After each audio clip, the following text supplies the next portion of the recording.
عمران خان صاحب کی آنکھوں کا مسئلہ تھا، اب ان کو تواتر سے ہاسپٹل لایا جا رہا ہے۔ یہ ذرا بیک گراؤنڈ کیا، اب تک کتنی ڈوزج لگ چکی ہیں اور ان کی آئی سائٹ کی اس وقت سچویشن کیا ہے؟ عمران خان صاحب کو پمز اسپتال میں لایا گیا تھا۔ چوتھی انجیکشن آج 28 اپریل کو خان صاحب کو پمز اسپتال میں لگی ہے۔ ڈاکٹروں سے آپ کی بات ہوئی ہے جی، اس میں وہ آئی سائٹ کے حوالے سے کیا کہہ رہے ہیں کہ ان کی آئی سائٹ بہتری کی طرف ہے اور مزید ڈوزج لگیں گی، لگ سکتی ہیں؟ اپوزیشن لیڈر ہیں، ان کا بیان ریکارڈ پہ ہے، انہوں نے کہا ہے کہ وہ خان صاحب دیکھ سکتے ہیں، ساری چیزیں کرشمہ ہوا ہے۔ السلام علیکم ناظرین، میں ہوں کاشف رفیق، آپ دیکھ رہے ہیں پروگرام خبر کیا ہے اور میرے ساتھ موجود ہے حسب حال حسب معمول M B Soomro. M B Soomro صاحب کیسے ہیں آپ؟ میں ٹھیک ہوں۔ ایم بی سومرو صاحب، آج 3 سٹوری ہیں ہمارے پاس اور ان 3 سٹوری پہ ڈسکس کریں گے۔ ایک تو سٹوری یہ ہے کہ عمران خان صاحب کو گزشتہ رات پھر پمز ہاسپٹل لایا گیا، یہ آنکھوں کی کیا بیماری ہے، کیا علاج ہے، اس کے حوالے سے۔ دوسرا ایک بڑا فیصلہ ہوا سپریم جوڈیشل کونسل کا سامنے آیا، اس کے اوپر بھی۔ اور تیسری ایک سٹوری پاکستان کے لیے اچھی ہے کہ ڈرگ ریگولیٹری اتھارٹی کو WHO کی جانب سے ایک پری کوالیفیکیشن ملی ہے، جو میں سمجھتا ہوں کہ پاکستان کی فارما انڈسٹری کے لیے اور پاکستان کے لیے ایک بڑا طور امتیاز ہے۔ سب سے پہلے سومرو صاحب، یہ جو عمران خان صاحب کو کے حوالے سے کہ ان کی بینائی ڈسٹرب ہو رہی تھی، ان کی آنکھوں کا مسئلہ تھا، اب ان کو تواتر سے ہاسپٹل لایا جا رہا ہے اور پمز کی جانب سے ایک باضابطہ اعلامیہ بھی جاری کیا گیا، تصدیق ہوئی ہے۔ یہ ذرا بیک گراؤنڈ کیا، اب تک کتنی ڈوزج لگ چکی ہیں اور ان کی آئی سائٹ کی اس وقت سچویشن کیا ہے؟ جی، رات گئے خان صاحب کو، عمران خان صاحب کو پمز اسپتال میں لایا گیا تھا اور یہ ان کی جو آنکھوں کی بینائی کا مسئلہ سامنے آیا تھا، ایک رپورٹس آئی تھی کہ 80% ان کی بینائی چلی گئی ہے، تو وہ اس سلسلے میں ان کو لایا گیا تھا۔ تو چوتھی انجیکشن آج 28 اپریل کو خان صاحب کو پمز اسپتال میں لگی ہے اور پمز اسپتال نے وہ باضابطہ طور پہ تصدیق کی ہے، ایک اعلامیہ جاری کر کے اس میں بھی بتایا ہے۔ تو خان صاحب کو جو پہلی مرتبہ اس آنکھوں کے حوالے سے جنوری میں خان صاحب کا اس 2026 کی ابتدا میں یہ آنکھوں کا مسئلہ سامنے آیا تھا، تو پہلی مرتبہ اس کو جو پہلی انجیکشنز ڈوز لگی تھی وہ 24 جنوری کو لگی تھی، ٹھیک ہے، اور دوسری 24 فروری کو لگی تھی، تیسری 23 مارچ کو لگی تھی اور آج چوتھی 28 اپریل کو لگی ہے۔ مطلب آلموسٹ ہر مہینے کے بعد ایک ڈوزج ہے۔ تو خان صاحب کو دیکھا جائے کہ جیل میں ہیں خان صاحب، تو ویسے تو 9 مئی کے بعد خان صاحب گرفتار ہوئے تھے، تو 11 مئی کو غالباً جو مجھے یاد پڑتا ہے تو خان صاحب کو آزاد کر دیا گیا تھا۔ اس کے بعد جو خان صاحب کو 5 اگست 2023 کو اریسٹ کیا گیا تھا، تو اس وقت سے اس وقت تک آنورڈ خان صاحب جیل میں ہیں۔ اچھا، یہ جو ڈاکٹروں سے آپ کی بات ہوئی ہے، جی، اس میں وہ آئی سائٹ کے حوالے سے کیا کہہ رہے ہیں کہ ان کی آئی سائٹ بہتری کی طرف ہے اور مزید ڈوزج لگیں گی، لگ سکتی ہیں؟ جی دیکھیں، اس ڈاکٹر جو خان صاحب کی اس وقت تک آنکھوں کا مسئلہ ہے، تو اگر پی ٹی آئی کا بھی دیکھیں نا ہم، تو پی ٹی آئی پہلے تو اس معاملے میں تھی تو 80% ان کی نظر چلی گئی ہے اور یہ ہے وہ ہے، مگر پھر جو سینیٹ میں اپوزیشن لیڈر ہیں ان کا بیان ریکارڈ پہ ہے، انہوں نے کہا ہے کہ وہ خان صاحب دیکھ سکتے ہیں، ساری چیزیں کرشمہ ہوا ہے۔ تو وہ خان صاحب کی آنکھیں جو ڈاکٹرز بتا رہے ہیں وہ بہتر ہیں، اور آج کے جو اعلامیے میں لکھا گیا ہے وہ سارا علاج انہوں نے ڈاکٹرز کی مرضی میں۔ ایک چیز جو میں آپ کو بتا رہا تھا، تو خان صاحب کو 5 اگست 2023 کو اریسٹ کیا گیا تھا، آج 28 اپریل ہے۔ اگر گنا جائے تو خان صاحب کو آج 2 سال 8 مہینے اور 23 دن ہوئے ہیں۔ اگر دنوں میں صرف کیا جائے تو 997 آج خان صاحب کو دن ہے۔ دلچسپ بات یہ ہے کہ جب ہم 1 مئی کا مزدوروں کا عالمی دن منائیں گے، تب 1 مئی کو خان صاحب کو جیل میں گزارے ہوئے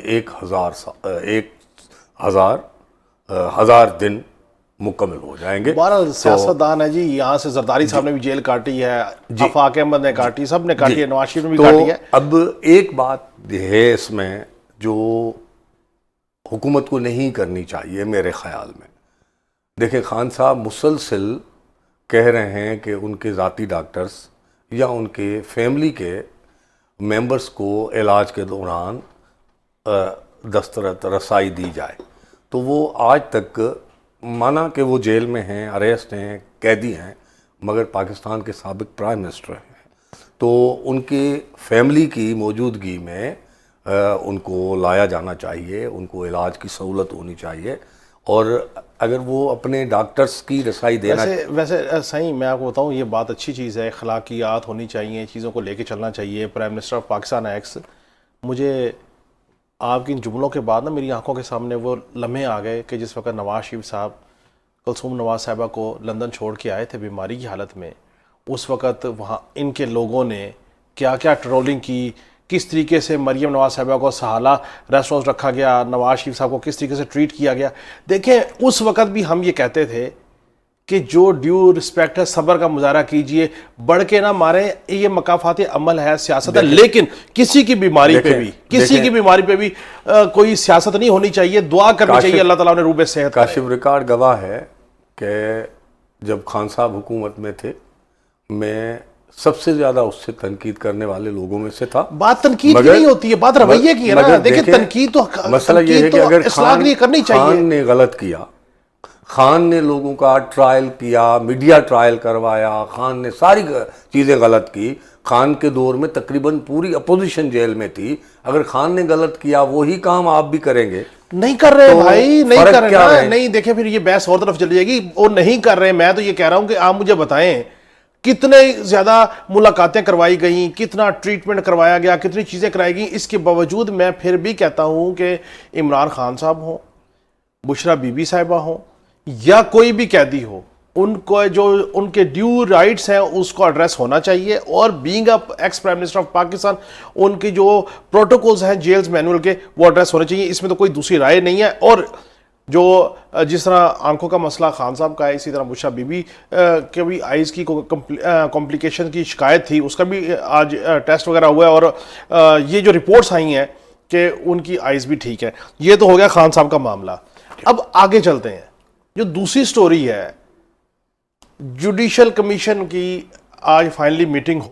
اور میں جب جوڈیشل کمیشن کا اعلامیہ پڑھا میں آپ سے ڈسکس کر رہا تھا کہ عجیب صورتحال ہے کہ 1/3 ایک تہائی اراکین جو جوڈیشل کمیشن کے ہیں انہوں نے اجلاس بلانے کی ریکوزیشن دی، جو کہ چیئرمین جوڈیشل کمیشن نے ریجیکٹ کر دی یا ایکسپٹ نہیں. Chief justice. پھر سیکرٹری جوڈیشل کمیشن کو اجلاس کنوین کروانا پڑا. اور اس کے بعد 5 ججز کی ٹرانسفر کا معاملہ تھا، 3 کی ہو گئی، 2 کی رک گئی. اس کے حوالے سے آپ کے پاس کیا انفارمیشن؟ نہیں گئی. وہ جو اسلام آباد ہائی کورٹ کے چیف جسٹس صاحب ہیں انہوں نے 2 لوگوں جسٹس کے نام واپس لے لیے، باقی 3 بچے. تو 3 کی انہوں نے تبادلہ کر دیا ہے. جی جی. اور وہ تینوں کے نام سامنے ہیں. بابر ستار صاحب کو پشاور بھیجا گیا ہے. ٹھیک ہے. رفعت امتیاز صاحبہ کو جو ہے وہ سندھ ہائی کورٹ بھیجا گیا ہے. محسن اختر کیانی صاحب کو لاہور بھیجا گیا ہے. تو اور باقی ارباب طاہر صاحب اور خادم سب جسٹس صاحب جو ہے وہ ان کے بھی تبادلے کی سفارش کی تھی، مگر چیف جسٹس نے وہ واپس لے لی.